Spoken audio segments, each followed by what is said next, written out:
Have you ever asked yourself, who are you actually fighting with? You wake up every day to fight a battle in which the enemy isn't someone on the outside, but according to the Buddha, an image living inside your own mind, the image of a perfect person, a person who never makes a mistake, who always looks right, says the right thing, and feels the right way. We are all trying to carve this statue of a perfect person out of ourselves. We take the chisel and hammer to our own true nature, trying to become like that fantasy. And in this effort we become bruised and bloodied. We get tired. We lose our genuine smile, our authentic peace. The Buddha says, this is the deepest sorrow of a human being. They are chasing a shadow, and in the process they leave their own soul behind. Today we're going to talk about that shadow, that obsession with perfection that has turned our lives into an endless racetrack. We will peel back every layer of this topic. We will understand where this idea of perfection comes from, and we will also see where and how it is poisoning your life. Is this your story? Standing in front of the mirror for hours, finding flaws in your body, feeling a deep sense of unease while scrolling through social media, constantly worrying at the office that someone might discover your mistakes? Do you also feel a sense of guilt when you are resting? Do you also carry a single small criticism in your mind for days? The Buddha explains, these are not separate problems. These are all different symptoms of the same disease.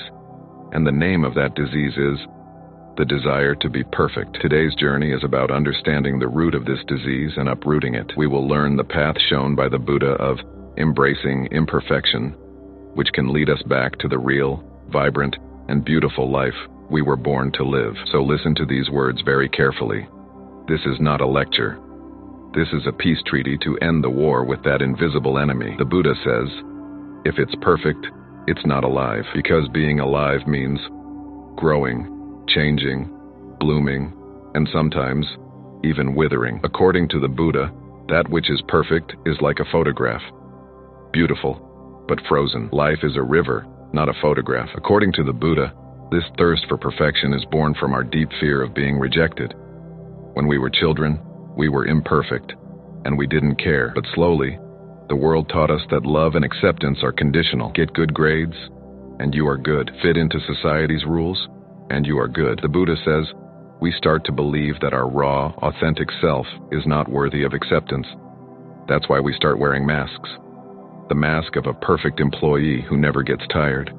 The mask of a perfect friend who never says no. The mask of a perfect partner who has no flaws. The Buddha explains, we wear so many masks that one day we forget which is our real face behind them all. Let's look more deeply at the different battlegrounds of this fight for perfection, where you and I struggle every day. The first battleground is social media, where the game of comparison is played 24/7. The Buddha says, in today's age, this has become the biggest cause of mental unrest. You see the best, most filtered pictures of other people's lives, their perfect vacations, their perfect relationships, their perfect successes, and your mind immediately creates a story. Everyone is so happy, except me. According to the Buddha, this is a form of violence that you inflict upon yourself. You are comparing a highly edited movie to the real-time documentary of your own life. And what is born from this comparison? Only envy, dissatisfaction, and this deep feeling that something is missing in my life. The second battleground is your work. At the office, you always have to show that you know everything, that you can do everything. Making a mistake is seen as a sign of weakness. The Buddha explains, because of this, we fall victim to imposter syndrome. We feel deep down that we are not capable and that one day we will be exposed. Because of this fear, we are afraid to ask questions. We are afraid to take new risks. The Buddha says we suppress our creativity because being creative involves the risk of making mistakes. According to the Buddha, you start turning from a human being into a machine, efficient but lifeless. The third battleground is your relationships. We search for a perfect partner, and when we find someone, we try to mold them into the template of our imagination. We try to change their flaws. And we fight this same battle with ourselves. We always try to present the best version of ourselves in a relationship. We hide our insecurities, our fears. The Buddha says, this is not love. This is a performance. True love is when two imperfect people accept each other's imperfections. And the fourth, most personal battleground is your relationship with yourself. You look in the mirror, and your attention always goes to your physical flaws. You make one mistake and you beat yourself up for weeks, overthinking every little detail. You try to rest for a while, and a feeling of guilt fills you up, telling you that you should be doing something productive. If someone criticizes you, 100 compliments cannot lessen the pain of that one criticism. According to the Buddha, we have become our own worst critics. We pay a very heavy price for this perfectionism. The Buddha explains, the first and most obvious price is a state of endless stress and anxiety. When you are trying to be perfect all the time, your mind and your body are always in a fight or flight mode. You can never truly relax. Even while resting, your mind is filled with guilt that you should be doing something productive. According to the Buddha, this is a mental burden that slowly starts to ruin your physical health as well. The second price is the loss of joy and spontaneity. The Buddha says, joy always blossoms in spontaneity, not intention. When you were a child, you were joyful because you weren't trying to be perfect. You danced without thinking, you sang off-key, you laughed freely.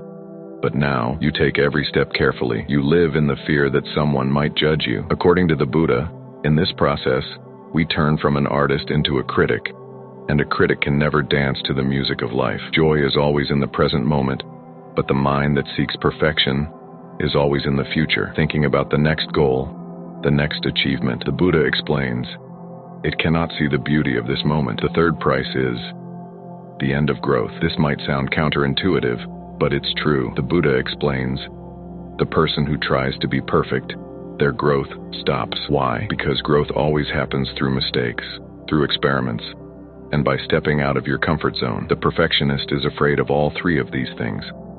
They don't want to take any risks. They only want to do what they are already good at. The Buddha says in this way they remain standing in the same place while life moves on. And the fourth, most tragic price is the loss of authenticity and deep connections. When you are always wearing a mask, you can never form a deep, soulful connection with anyone. People may love your mask, but they won't be able to love you because they have never truly seen you. And you yourself move further and further away from who you are. The Buddha says a day comes when you are alone and you feel a profound loneliness. This loneliness is not because of a lack of people. It is because of a lack of yourself. You end up losing yourself. So how do we get out of this glass palace, this invisible prison? The Buddha's path is always the path of compassion and wisdom. The first step is practicing self-compassion. The Buddha says, become your own best friend, not your worst enemy. When you make a mistake, instead of berating yourself, say the words you would say to a friend in trouble. Tell yourself, it's okay. This was difficult. You tried your best. To be human is to make mistakes. The Buddha explains, compassion is the balm that heals the wounds inflicted by perfectionism. The day you become as kind to your own mistakes as you are to the mistakes of others, that is the day your healing will begin. The Buddha's second key is the art of being good enough. Don't always try to be the best. Sometimes being good enough is perfectly good enough. Do your work with full sincerity, give your best effort, and then let go of the result. According to the Buddha, not everything has to be a masterpiece. The Buddha says life is like a painting. Some strokes will be dark, some light. Some will be straight, some crooked. And it is all of this together that makes the painting beautiful and alive. The art of being good enough pulls you out of that endless race and teaches you to be content in this moment. The Buddha's third and most beautiful step is embracing your imperfections. Your weaknesses are not your enemies. According to the Buddha, they are proof of your humanity. The Buddha says, the cracks within you are where the light enters. Embrace your quirks, your sensitivities, all those things that make you different from normal. That is your real beauty.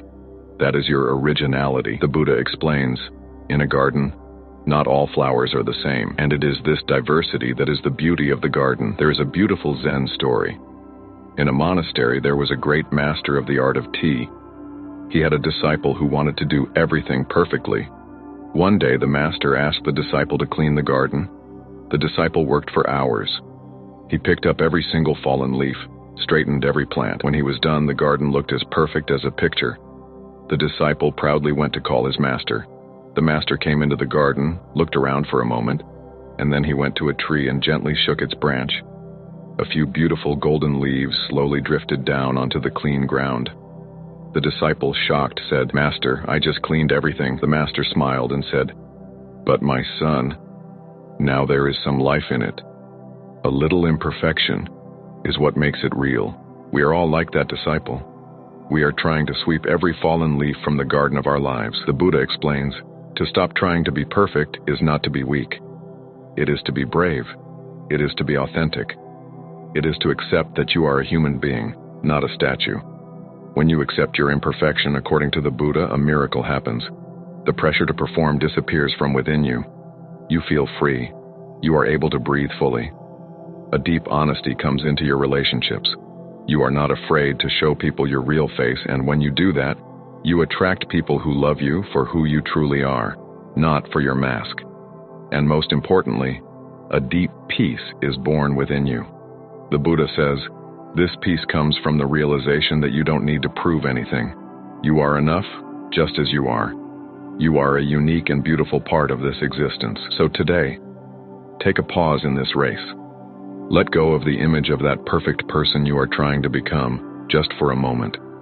And look in the mirror at the person who is truly there, in all their beauty and all their imperfection. This journey is not about becoming someone. According to the Buddha, it is simply about being who you already are. If this quiet conversation has touched a deep place in your heart, and you want to begin this journey of letting go of the burden of perfection and embracing your real, vibrant, and imperfect self, then join this family. Subscribe to this channel so we can keep reminding each other that to be alive is to be imperfect. And today, make a deep and beautiful resolve in the comments. This will be a signal to your own mind that you are now ready to accept yourself. Right, I am imperfect, and that is my beauty. Because according to the Buddha, the moment you learn to love your imperfections, that is the moment you understand the greatest secret of life. That which is perfect is a beautiful lie, and that which is imperfect is the living truth.